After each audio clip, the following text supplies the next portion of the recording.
L'afa e le temperature record di questo periodo alimentano l'emergenza caldo, una condizione che esaspera tante problematiche, in particolare quelle che riguardano le persone fragili che vivono in solitudine. Si chiamava Rodolfo Bertuolo, il vicentino di 57 anni, trovato morto nella sua auto, diventata di fatto la sua abitazione nel quartiere San Pio X.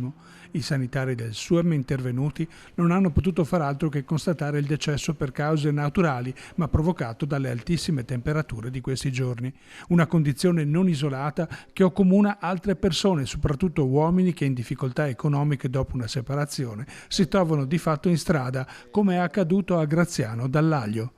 Abbasso il sedile e mi metto lì, c'ho qualcosa lì, anche se per caso ho freddo tutto quanto, c'è una coperta che è una coperta che avrà 50 anni perché è una coperta di mio padre. I primi 3-4 giorni mi sono trovato all'improvviso così, non sapendo dove andare, sono rimasto in macchina.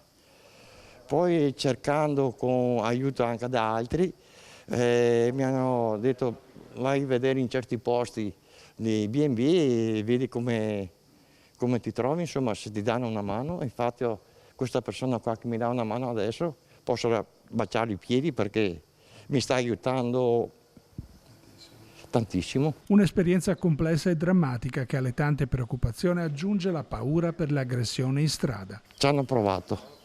Io ero su un posto, si può dire parcheggio, per fortuna che mi sono messo davanti a una strada, qui i lampioni. Però c'erano 4 personaggi non italiani che hanno cercato di venire lì. Per fortuna che è passata una macchina, i vigilanti, tutto quanto, che ha puntato i fari e sono scappati.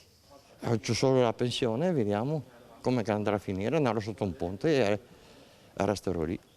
Perché se il comune dà più importanza a extracomunitari, africani e roba del genere, e non un italiano che ha fatto 40 anni di lavoro, pagando le tasse, pagando tutto e non fanno niente, cosa deve fare una persona?